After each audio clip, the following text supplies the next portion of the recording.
to bend the law to be able to please the people. Mas mataas po ang taong bayan sa batas. Am I right, Secretary Remulla? Yes, sir.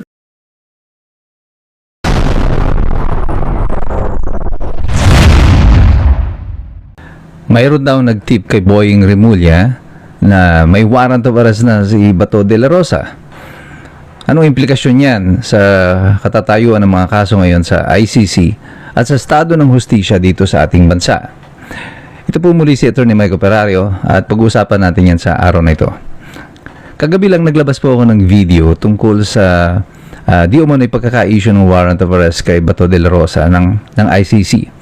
Na hindi pa nga ito kumpirmado nung panahon na yon, pero kumakalat na itong balita. At kaya pala kumakalat ito, kanina napanood ko yung video, that it was Boying Remulla himself who stated in an interview na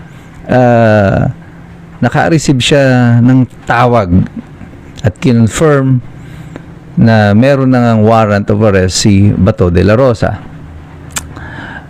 Ang magandang pag-usapan dyan, sino yung tumawag sa'yo? At bakit ikaw ang tinatawagan? Bakit natin kailangan itanong yan kay Boying Remulla? Well, first of all, ang website ng ICC shows na wala pa silang inilalabas na warrant of arrest, or wala pang indikasyon or any information that there is a warrant of arrest issued. Yung abogado ng complainant, yung si Attorney Contis, also could not confirm if there is a warrant of arrest. Now, this government, who is not even a party to the case, apparently through Boying Remulla, already has information. Somebody called him na meron na warrant of arrest. So, it seems as if merong insider si Boying Remulla. Bakit meron kang insider sa loob? Di ba supposedly hindi nakikipag-coordinate ang gobyerno ng Pilipinas sa ICC patungkol dito sa kaso ni Rodrigo Duterte? At bakit ikaw ang tinatawagan? Because he said may tumawag sa kanya. So kung hindi man diretso sa ICC ang nagko-confirm nito, somebody has access to information inside the ICC at nagbabato ng tip kay Boying Remulla. Ay, sino naman yung nagbabato ng tip sa iyo? Bakit hindi mo sabihin sa amin? Kasi supposedly, sabi mo, yan ay public interest. And that is not a matter of national security. So, bakit ka sasabihan itong sino man ito? Private individual man to o government officer man ito? Sino nagsabi sa iyo? Well, si Trillanes ba yan? Kaya hindi mo sinasabi yung kanyang identity? Walang rason para hindi mo sabihin yan. Kung si Trillanes man yan, another question is, anong kaugnayan ninyo kay Trillanes? Officially, anong kaugnayan ng gobyerno kay Trillanes? And that will answer a lot of questions. Pag sinagot mo yan, mas marami pang mga tanong o mga tanong ang mabibigyan ng kasagutan tungkol sa naging kaugnayan ng pamahalaan nito sa pagkaka-aresto kay Rodrigo Duterte. Kasi of all people, why will you call ombudsman, the ombudsman, si Remulla? Well, si Remulla is not the DOJ secretary. At kung magkakaroon man ng extradition, it will not be his call. It will be the call of the DOJ secretary, who is not him anymore, na magfa-file ng extradition request at hindi ang ombudsman. Wala nang kinalaman ng ombudsman dito. Pero bakit siya ang tinatawagan? Well, di ba? Your guess is as good as mine. Ika nga.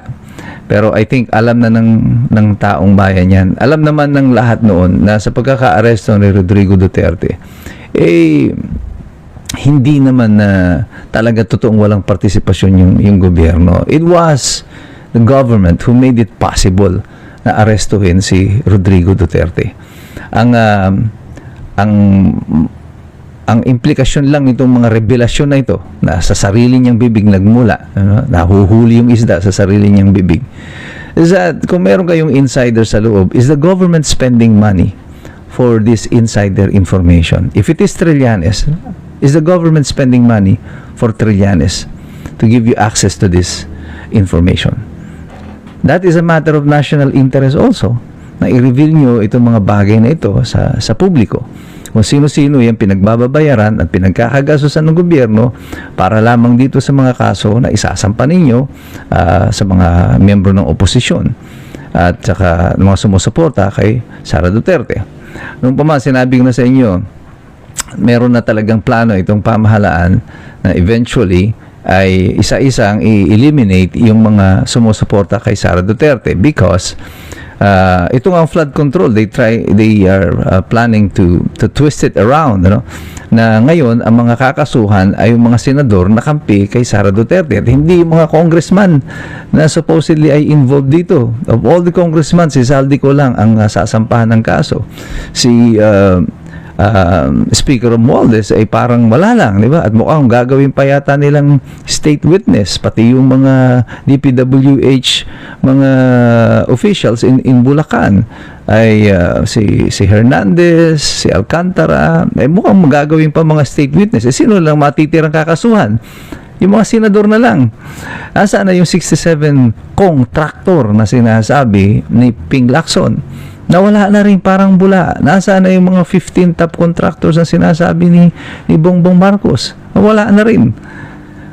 Ngayon, kitang-kita ng taong bayan kung paano ipinipihit ngayon itong investigasyon na ito sa flood control to benefit still the administration, because ang tatargetin na nila ngayon ay mga senador na kampi kay Sara Duterte para kapag inulit nila yung impeachment sa 2026 ay magkakaroon na sila ng bilang. You see, the people have already spoken in the last election na ayaw nilang ipatanggal si Sara Duterte kasi alam nila na pag binoto nila yung mga tao na sumusuporta dito sa administrasyon, ang target nila is to have sufficient number in the Senate para to remove Sara Duterte by way of impeachment.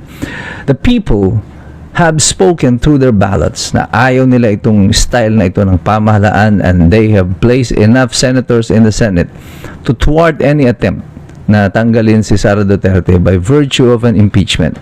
And now this administration is trying to eliminate and destroy and to subvert the will of the people by eliminating yung mga senador na palagay nila ay kakampi kay Sara Duterte in the event of an impeachment. Kaya makita ninyo itong flood control, biglang pumihit ang target ngayon.